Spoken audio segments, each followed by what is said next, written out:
हरे कृष्णा। ओम नमः शिवाय। नमस्कार दोस्तों, स्वागत है आप सबका मेरे चैनल गुरु अमृत कहानियाँ पर। सबसे पहले आप सभी भक्तों को पूर्णिमा की ढेर सारी शुभकामनाएं।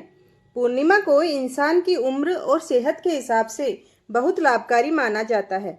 ऐसा माना जाता है कि पूर्णिमा के दिन अगर रात के वक्त चंद्रमा के नीचे खड़े होकर खीर का या किसी भी भोज्य पदार्थ का सेवन किया जाए तो इससे इंसान को लंबी उम्र और अच्छी सेहत मिलती है। इसके कई सारे फायदे हैं। मान्यता है कि पूर्णिमा के दिन चांद 16 कलाओं में विद्यमान होता है और इसका सकारात्मक प्रभाव इंसान पर पड़ता है, इसलिए इस दिन की विशेष महत्ता है। भक्तों, आइए अब हम आपके लिए पूर्णिमा की कथा लेकर आए हैं। ध्यान से सुनिए। कथा के अनुसार बहुत समय पहले एक नगर में एक साहूकार रहा करता था। उसकी 2 पुत्रियां थीं। दोनों ही पुत्रियां विधि पूर्वक पूर्णिमा का उपवास रखती थी, लेकिन साहूकार की छोटी बेटी उपवास को अधूरा छोड़ देती थी। जबकि बड़ी बेटी की बात करें तो वो हमेशा पूरी लगन और श्रद्धा के साथ इस व्रत का पालन किया करती थी। जब दोनों बड़ी हो गई तो उनके पिता ने दोनों का विवाह करा दिया। शादी के बाद भी बड़ी वाली बेटी पूरी आस्था और लगन के साथ उपवास किया करती थी। इस व्रत के प्रभाव ऐसा था कि इसका उसे लाभ भी मिला। उसे बहुत ही सुंदर और स्वस्थ संतान मिली। वहीं छोटी बेटी को संतान प्राप्ति में दिक्कतों का सामना करना पड़ा।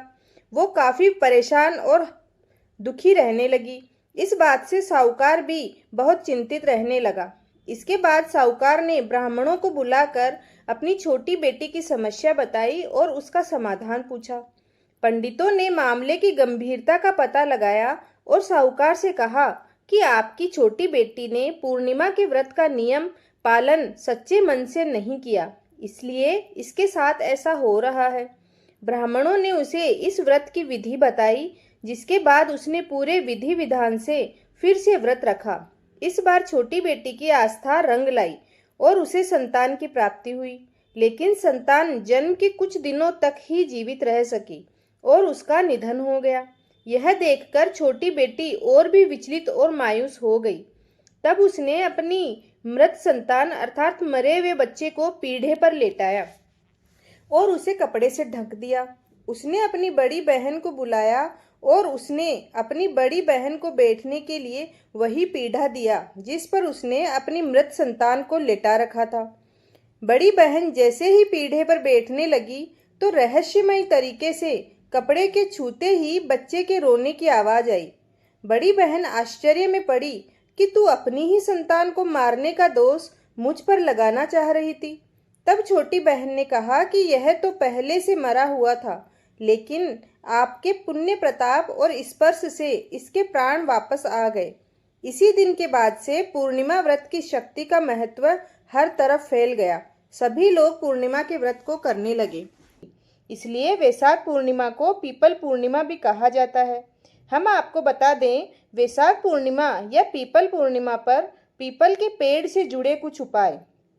इन उपायों को करने से विष्णु प्रिया माता लक्ष्मी बेहद प्रसन्न होती है और आपके घर में खींची चली आती है। वैशाख पूर्णिमा पर पीपल के नीचे करे ये 5 टोटके, माँ लक्ष्मी खींची चली आएंगी आपके घर। वैशाख पूर्णिमा इस बार 12 मई को है। वैशाख पूर्णिमा का व्रत माँ लक्ष्मी और भगवान विष्णु की पूजा करने के लिए भी बहुत शुभ माना जाता है। इस दिन पीपल के पेड़ की पूजा करने का खास महत्व होता है। यदि आप पीपल के पेड़ के नीचे बैठकर कुछ टोटके करें तो आपको धन प्राप्ति के मामले में जरूर लाभ होगा और माँ लक्ष्मी आपके घर में वास करेंगी।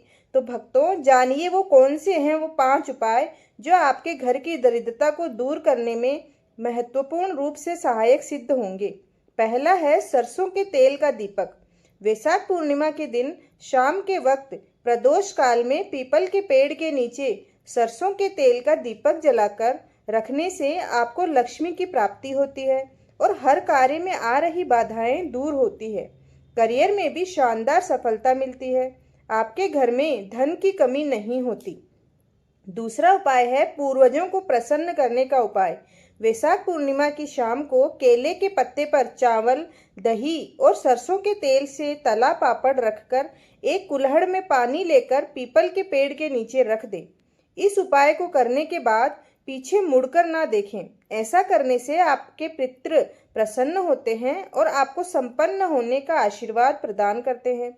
मान्यता है कि पीपल के पेड़ पर पितरों का वास होता है। उनको प्रसन्न करने से माँ लक्ष्मी भी प्रसन्न होती हैं। तीसरा उपाय है चींटियों को खिलाएं आटा। पीपल के पेड़ के नीचे शाम के वक्त काली चींटियों के लिए आटे में चीनी मिलाकर डाल दें। यह उपाय धन प्राप्ति के लिए बहुत ही कारगर माना जाता है। ऐसा करने से आपके ऊपर से शनि की अशुभ दशा भी दूर होती है, आपके धन में वृद्धि होती है और आपको सुख की प्राप्ति होती है। भक्तों, जानिए इसका चौथा उपाय। वैशाख पूर्णिमा की सुबह सबसे पहले ये कार्य करें कि पीपल के पेड़ की जड़ में दूध मिश्रित जल में काले तिल डालें। इस उपाय को करने से आपके कारोबार में रुकी हुई तरक्की फिर से आरंभ हो जाती है। वैशाख पूर्णिमा की शाम को पीपल के पेड़ के नीचे बैठकर हनुमान चालीसा का 11 बार पाठ करें। आपके रुके कार्य पूर्ण होंगे और हर प्रकार के भय से मुक्ति मिलेगी। पांचवा उपाय है पूर्णिमा की रात को चुपके से जाकर पीपल के पेड़ के नीचे मिट्टी में लोहे की कील गाड़कर आ जाएं और इसके बारे में किसी को न बताएं, यहाँ तक कि अपने परिवार के लोगों को भी न बताएं। इस उपाय से आपकी दरिद्रता दूर होगी और आपकी आर्थिक स्थिति मजबूत होगी। भक्तों, ये जानकारी आपको पसंद आई हो तो चैनल को जरूर सब्सक्राइब करें और ये छोटे छोटे उपाय आप जीवन में अवश्य अपनाएं। आपको